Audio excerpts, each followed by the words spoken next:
Hey y'all, it's your friendly neighborhood therapist, and it is February 20th, 2025. So it is day 20 in our series of lesser known facts and lesser known people of the culture for Black History Month. Now, today I'm going to get into a Black woman who broke some glass ceilings and barriers and was the first to do a thing. And I want to make it clear that I'm trying to be balanced with doing men and women, but also, even if I was doing all women, that would be just fine. But I could save that for March because March is Women's History Month. On any note, also, I am choosing and selecting people who, although they have done phenomenal things, most people still don't know their name, which is to me a problem because if you were the first to do something, more people should know about you. So these people shouldn't in any way still be hidden figures, yet they are. Okay. So I just want to get that out of the way to make it clear why I choose the people I choose. On any note, today we are going to focus on a Black woman who was the first to do some things. So let's go ahead and get into it. All right, y'all, I'm gonna try to make this quicker today than normal because I be trying, y'all. I be trying to like get all the information under 5 minutes because folks' attention spans just don't be there. But listen, it's history. If you can get a whole history lesson about a person in under 15 minutes, that's not that bad. It shouldn't be that crazy to pay attention for that long. But anyway, today I want to introduce y'all to Miss Norma Merrick Sklarek. Now, she was born April 15th, 1926, in Harlem, New York, and she was an American architect.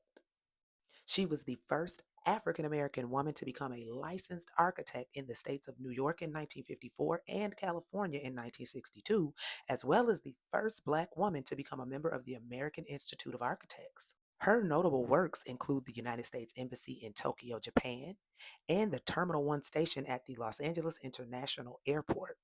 Sklarek is credited with helping to pave the way for other female and minority architects. AIA board member Anthony Costello called her the Rosa Parks of architecture in the AIA newsletter. So, her early life and education. Norma Merrick Sklarek was born on April 15th, 1926, in Harlem, New York. Her parents, Dr. Walter Ernest Merrick, a doctor, and Amy Merrick, born Willoughby, was a seamstress, and they were immigrants from Trinidad. She grew up in Crown Heights, Brooklyn. At home, Norma's father engaged her in a wide range of activities, including fishing, painting, and carpentry. For high school, Norma attended Hunter College High School, an all girls magnet school with a predominantly white student body. Norma excelled academically, keeping up with the rigors of academic study. Noticing Norma's propensity towards visual arts and mathematics, her father suggested that she pursue architecture as a career. In 1944, Sklarek enrolled at Barnard College. After 1 year, she transferred to Columbia University where she pursued architectural design studies. She graduated in 1950 with a Bachelor's of Architecture as one of only a handful of women and the only African American woman in her class. After receiving her degree, Sklarek was denied employment by 19 architectural firms. She accepted a position as junior draftsperson at the New York Department of Public Works. After 4 years of dissatisfaction with the position, Sklarek registered for the New York State Architecture's licensure examination, hoping that this certification would allow her access to employment at an architecture firm. In 1954, Sklarek became the first Black woman to become a licensed architect in the state of New York after passing the licensure exam on her first try. Within 1 year of attaining her license, she was hired at Skidmore, Owings, and Merrill, a position that exposed her to hands on skill building projects. Sklarek would maintain this position at SOM for a 5 year period that became the foundation for her career as an architect. During this time, Sklarek also taught architecture at the New York City Community College. In 1960, Sklarek accepted the position of the first female vice president for Gruen and Associates in Los Angeles, where she would work for 2 decades. 2 years later, in 1962, Sklarek became the first African American woman architect to be licensed in the state of California.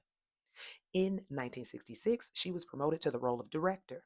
Sklarek was responsible for hiring and supervising associates while simultaneously facilitating major design projects such as California Mart, Pacific Design Center, Fox Hills Mall, San Bernardino City Hall, Leo Baek Temple, and the Embassy of the United States in Tokyo. Sklarek was often credited as project architect rather than design architect on most major projects, despite being directly involved in the architectural design process. One exception to this was the credit she received alongside Cesar Pele for designing the Embassy of the United States in Tokyo. The practice of crediting male designers in the face of female designers was commonplace during Sklarik's career, spurring the posthumous resurgence of interest in her career. In 1980, Sklarek became the first African American woman to be elevated to the College of Fellows of the American Institute of Architects after being the first African American woman member of the American Institute of Architects in 1959. From 1980 to 1985, Sklarek worked at Welton Beckett Associates, where she served as the project director of the $50 million construction for the Terminal 1 station at the Los Angeles International Airport. Terminal 1 became operational in January of 1984, just before the city hosted the 1984 Summer Olympics. After leaving Welton Beckett Associates in 1985, Sklarek co founded her own firm with Margot Siegel, AIA, and Catherine Diamond, FAIA. The firm, Siegel Sklarek Diamond, was the largest woman owned firm at the time. The firm, under Sklarik's direction, would go on to complete a wide range of projects across Southern California, including the Student Counseling and Resource Center in 1988, an Early Childhood Education Center in 1989 at the University of California, Irvine, as well as the Los Angeles Air Traffic Control Tower in 1995. Siegel Sklarek Diamond had projects valued at as much as $50 million underway at one time. Hoping to work on larger projects again, Sklarek left the firm in 1989 to join John Jarrett Partnership as principal. In this final stint of her career, Sklarek would work on the Mall of America. Sklarek retired in 1992, and following her retirement, was appointed by the state governor to serve on the California Architects Board and served as chair of the American Institute of Architects National Ethics Council for several years. Ms. Sklarek passed away of heart failure on February 6, 2012, at her home in Pacific Palisades, California. Some of the many awards she received during her time in the architectural world were becoming a fellow at the American Institute of Architects in 1980, and she was the first African American woman to do so. Association of Black Women Entrepreneurs Outstanding Business Role Model Award in 1987. She was honored by the National Organization of Minority Architects. She was honored by the Black Women in Sisterhood for Action. There is an Architectural Scholarship Award that was established in her name at Howard University. There was a resolution from California State Legislature honoring her in 2007. She won the AIA Whitney M. Young Jr. Award in 2008, and she also received the Keynote Speaker Award from the YWCA Cincinnati in 1990. So there you have it. An architect, y'all. We don't hear about those fields too often and people in those fields, Black people specifically, but she was the first Black female architect to have license in 2 states, to have her own firm, and she played a pivotal role as both project and design architect in several buildings that are well known even today in both California and New York. So next time you are at Fox Plaza, California Mart, San Bernardino City Hall, Pacific Design Center, if you happen to be at the Embassy of the United States in Tokyo, Santa Monica Place, Terminal 1 at the LAX airport, or the Mall of America in Minneapolis, Minnesota, make sure you remember who had a major hand in designing that building. Miss Norma Merrick Sklarek.